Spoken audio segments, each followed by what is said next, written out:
travelers and lore seekers. Welcome, I am soonTM. The 5.3 patch trailer has graced us with revelations aplenty for Natlan's lore scene. Some grand and some so subtle they might have escaped your notice. Today, I shall knit you a cute sweater for the winter.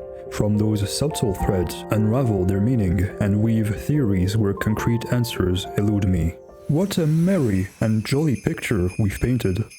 I shall address these points one by one, to keep things structured and hopefully easier to follow and track in the grand scheme of Natlan's lore.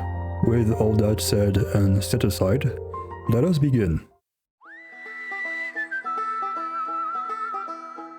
We begin with the notice of a pink type of Gosoythoth bantering with a cow. This bird is, without the shadow of a doubt, foreshadowing the arrival of Aoife, the Saurian vet who we've known since 5.0. He is very close to Ororon. Citlali mentions their bond in their childhood, as well as Aoife showing up in Ororon's struggle to recover his sanity in a past story chapter. Aoife's future involvement is strengthened by the presence of a similar bird on Aoife's placard in the Flower Feather clan, where he is seen with a tiny bandaged Gosoythoth. Although it does appear to be a different one, the appearance matches with the character reveal for the remaining characters of the 5.0 patches, where the silhouette of the same bird is seen.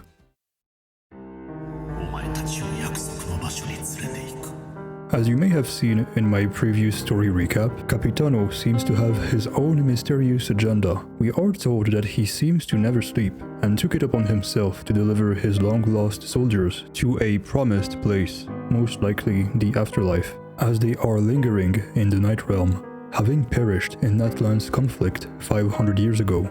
As Khaenri'ahns, they appear to be unable to pass on, as regular inhabitants of Teyvat would.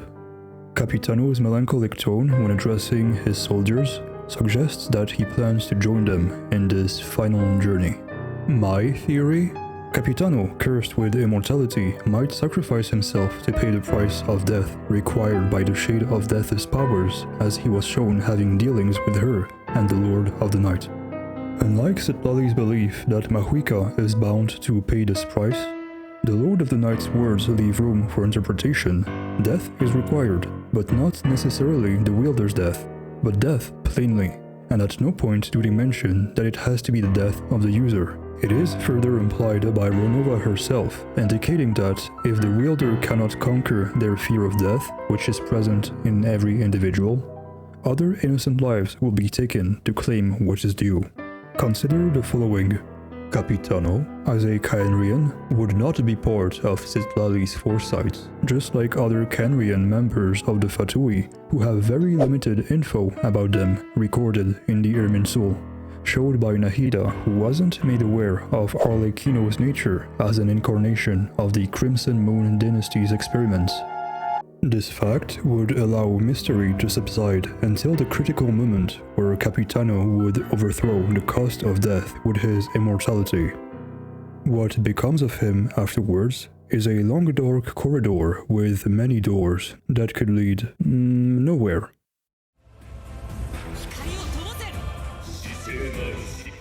The Traveler has finally obtained their ancient name, which means that they can now die and be brought back by the Ode of Resurrection under the condition of victory, which I am certain Mahuika could achieve alone. After all, it took 4 shades, 5 if we count Faints as a shade and follow the artifact's in-game logic, to take down all 7 of the Dragon Sovereigns, although it did take 40 years of war. Though, thanks to them accompanying Mahuika, we witnessed the Traveler finally resonating with the essence of Pyro, their sword ablaze and their Night Soul state ignited. It is now or never, considering they are about to face a sovereign possessed by the heart of the abyss.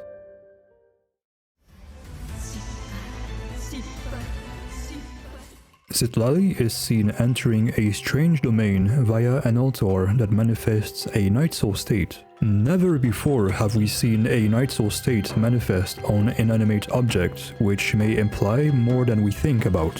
それは世界に見捨てられたという Citlali mourns over the feeling of loneliness of something or someone, and shortly after, the voice of the Lord of the Night is heard crying over failure as if it was watching me rolling my artifact back to back.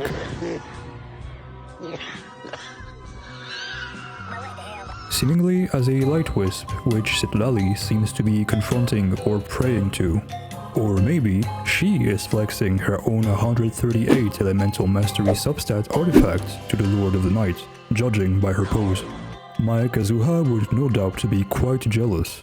After the morning of the Lord of the Night, it seems their control wavers and the sacred flame is extinguished again, possibly hinting at Ronova leaving Teyvat or even her death, as during an exchange between her and Xbalanque, the sacred flame is shown to represent her whenever she is the one talking.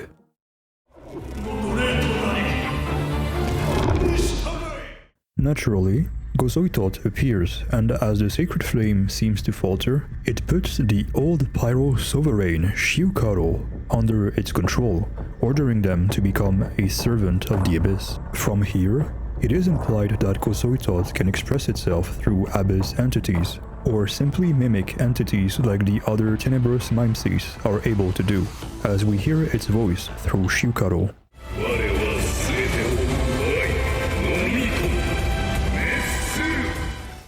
It is most likely the former, as the old and tired Pyro Sovereign Shiukaro was left dead in the volcano's heart after warring against Xbalanque and losing to him.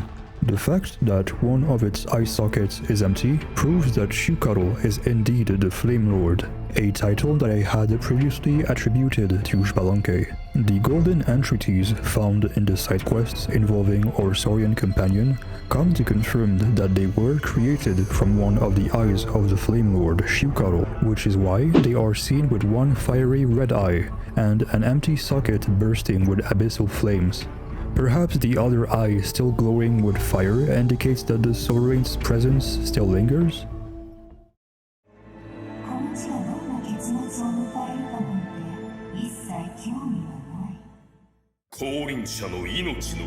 In the very final scene, we hear Xbalanque's voice, seething with anger over the loss of a descender.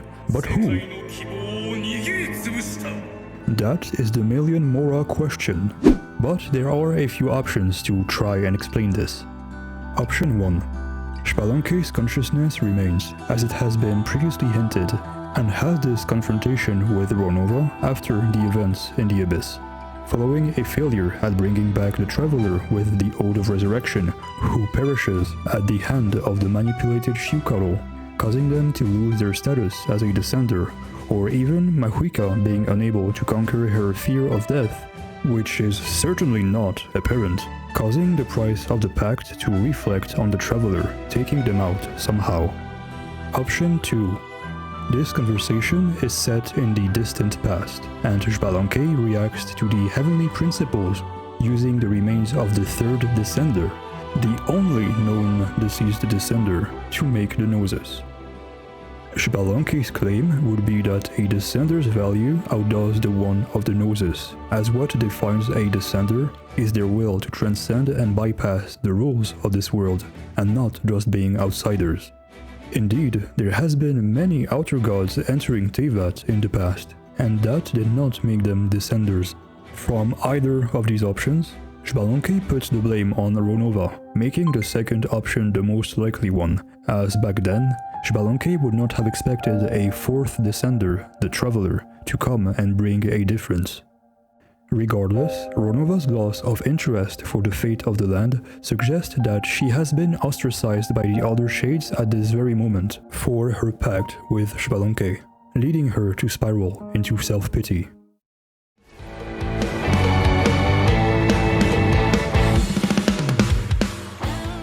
This detail can easily be missed, but it is extremely relevant and important to Mahuika's character, and I doubt you will see anyone else mention it. Mahuika has a bike. Only the sharpest eyes will have spotted this moment in the trailer. Consider yourself among the elite few who noticed, and with this state secret unveiled, potentially putting me on a watch list as if I wasn't already. I will start packing my things. marking the end of our gathering.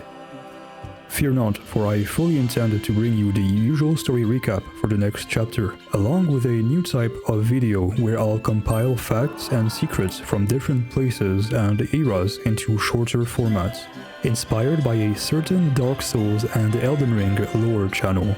This, of course, will not take the place of the Secrets of series, which cover a nation's lore from A to Z.